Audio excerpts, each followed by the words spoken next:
بسم الله الرحمن الرحيم. الرحمن علم القرآن، خلق الإنسان علمه البيان. الشمس والقمر بحسبان، والنجم والشجر يسجدان. والسماء رفعها ووضع الميزان، ألا تطغوا في الميزان. وأقيموا الوزن بالقسط ولا تخسروا الميزان. والأرض وضعها للأنام، فيها فاكهة والنخل ذات الأكمام. والحب ذو العصف والريحان، فبأي آلاء ربكما تكذبان.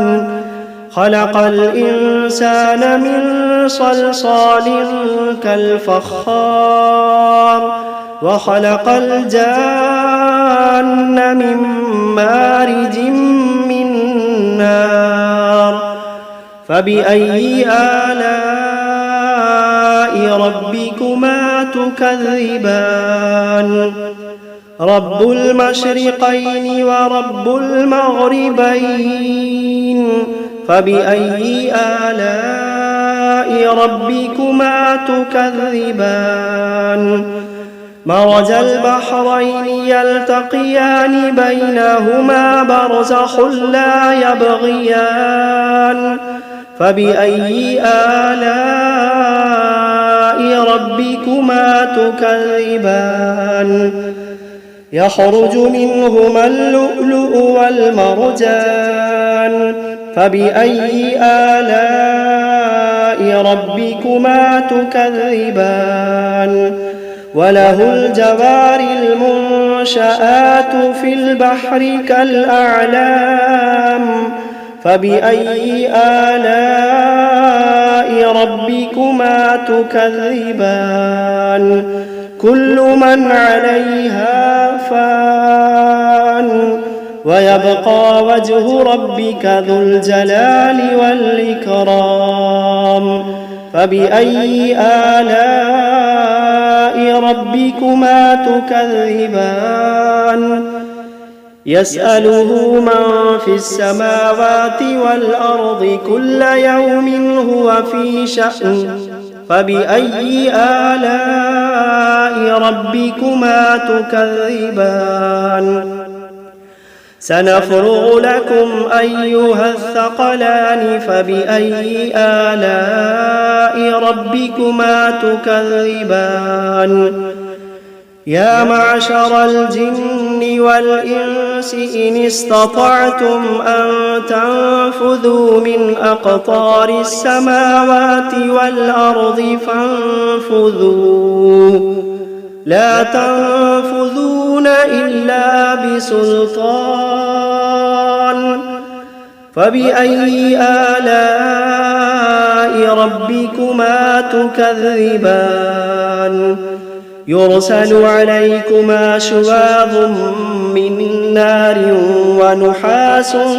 فلا تنتصران. فبأي آلاء ربكما تكذبان. فإذا انشقت السماء فكانت وردة كالدهان. فبأي آلاء ربكما تكذبان. فيومئذ لا يسأل عن ذنبه إنس ولا جان. فبأي آلاء ربكما تكذبان. يعرف المجرمون بسيماهم فيؤخذ بالنواصي والأقدام. فبأي آلاء ربكما تكذبان. هذه جهنم التي يكذب بها المجرمون يطوفون بينها وبين حميم آن فبأي آلاء ربكما تكذبان ولمن خاف مقام ربه جنتان فبأي آلاء ربكما تكذبان ذواتا أفنان فبأي آلاء ربكما تكذبان فيهما عينان تجريان فبأي آلاء ربكما تكذبان فيهما من كل فاكهة زوجان فبأي آلاء ربكما تكذبان متكئين على فرش بطائنها من استبرق وجنى الجنتين دان فبأي آلاء ربكما تكذبان فيهن قاصرات الطرف لم يطمثهن إنس قبلهم ولا جان فبأي آلاء ربكما تكذبان كأنهن الياقوت والمرجان فبأي آلاء ربكما تكذبان هل جزاء الإحسان إلا الإحسان فبأي آلاء ربكما تكذبان ومن دونهما جنتان فبأي آلاء ربكما تكذبان مدهامتان فبأي آلاء ربكما تكذبان فيهما عينان نضاختان فبأي آلاء ربكما تكذبان فيهما فاكهة ونخل ورمان فبأي آلاء ربكما تكذبان فيهن خيرات حسان فبأي آلاء ربكما تكذبان حور مقصورات في الخيام فبأي آلاء ربكما تكذبان لم يطمثهن إنس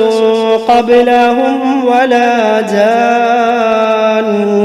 فبأي آلاء ربكما تكذبان متكئين على رفرف خضر وعبقري حسان فبأي آلاء ربكما تكذبان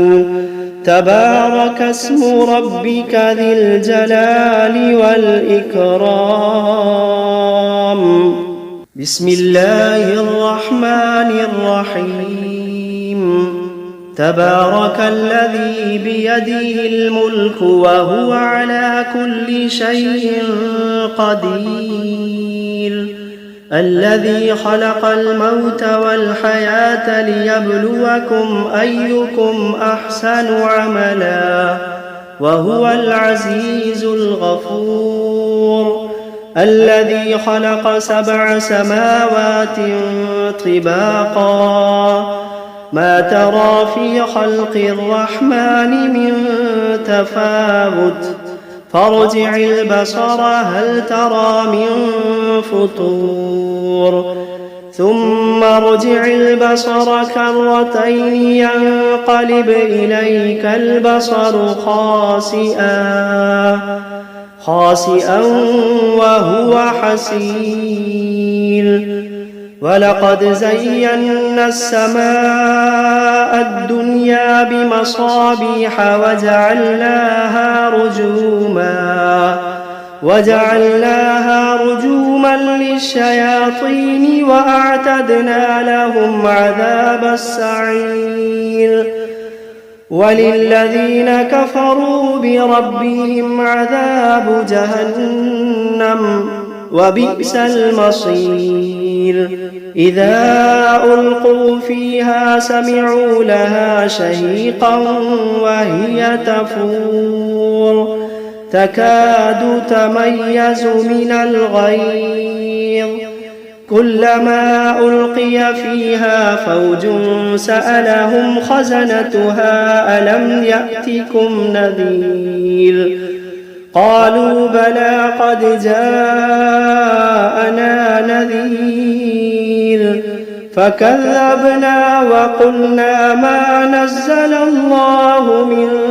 شيء إن أنتم إلا في ضلال كبير وقالوا لو كنا نسمع أو نعقل ما كنا في أصحاب السعير فاعترفوا بذنبهم فسحقا لأصحاب السعير إن الذين يخشون ربهم بالغيب لهم مغفرة وأجر كبير وأسروا قولكم أو اجهروا به إنه عليم بذات الصدور ألا يعلم من خلق وهو اللطيف الخبير ألا يعلم من خلق وهو اللطيف الخبير هو الذي جعل لكم الأرض ذلولا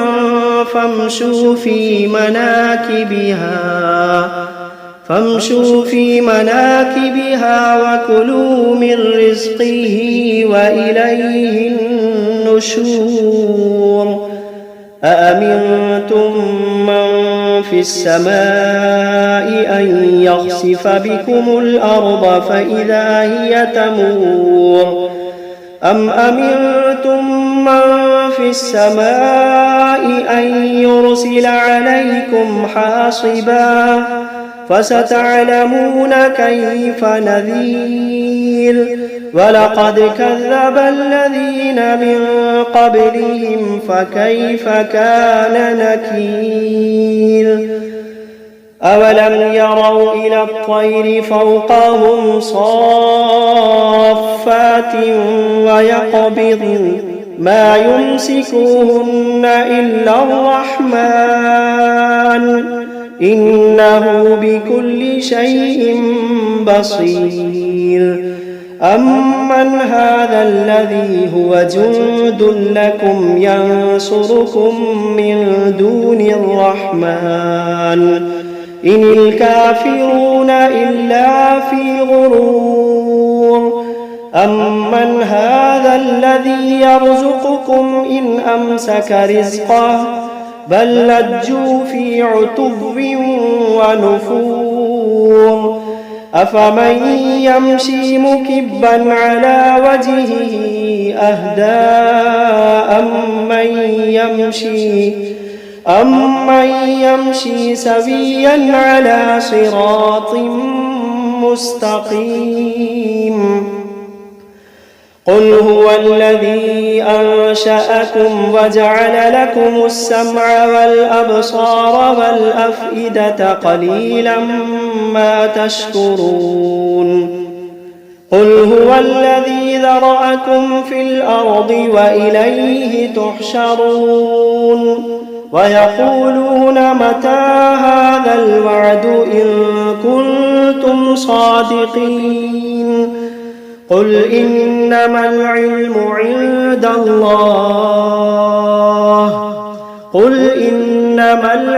عند الله وإنما أنا نذير مبين فلما رأوه زلفة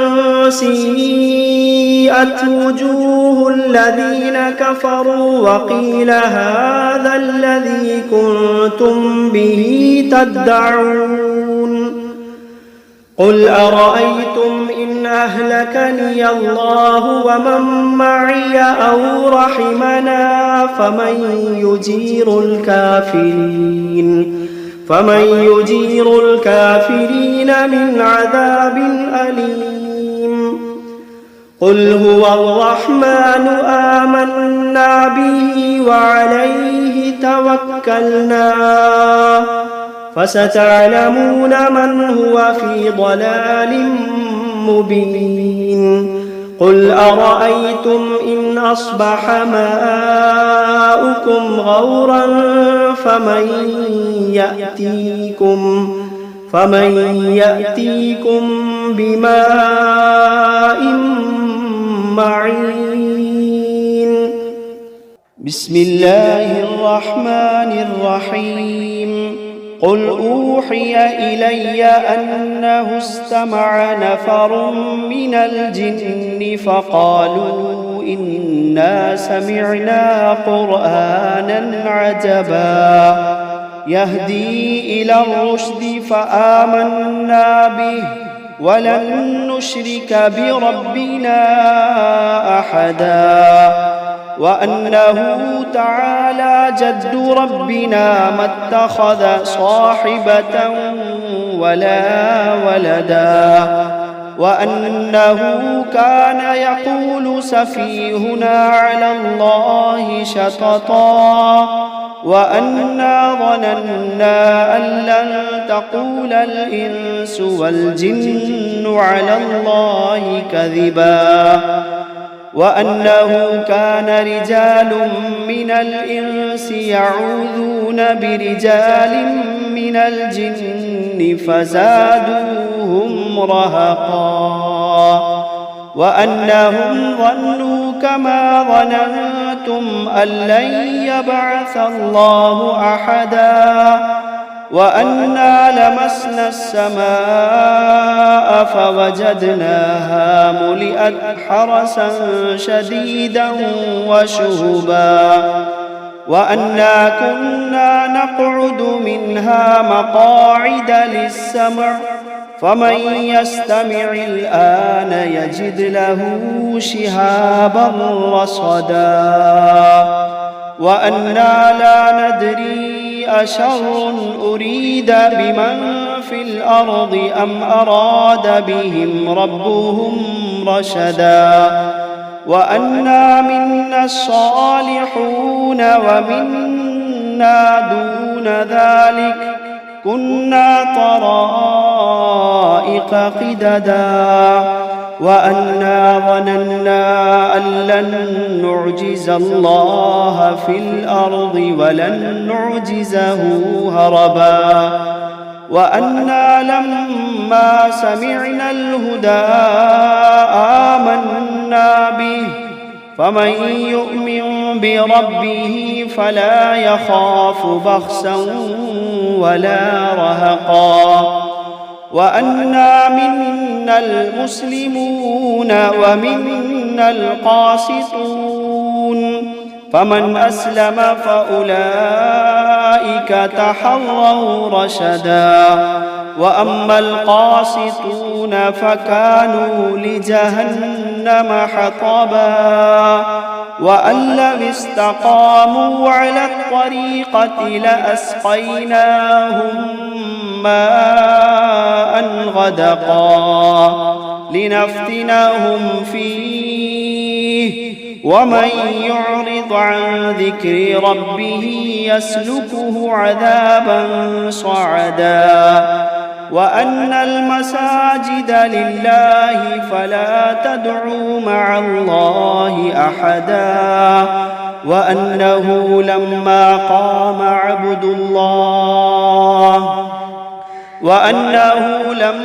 قام عبد الله يدعوه كادوا يكونون عليه لبدا قل إنما أدعو ربي ولا أشرك به أحدا قل إني لا أملك لكم ضرا ولا رشدا قل إني لا أملك لكم ضرا ولا رشدا قل إني لن يجيرني من الله أحد قل إني لن يجيرني من الله أحد ولن أجد من دونه ملتحدا إلا بلاغا من الله ورسالاته ومن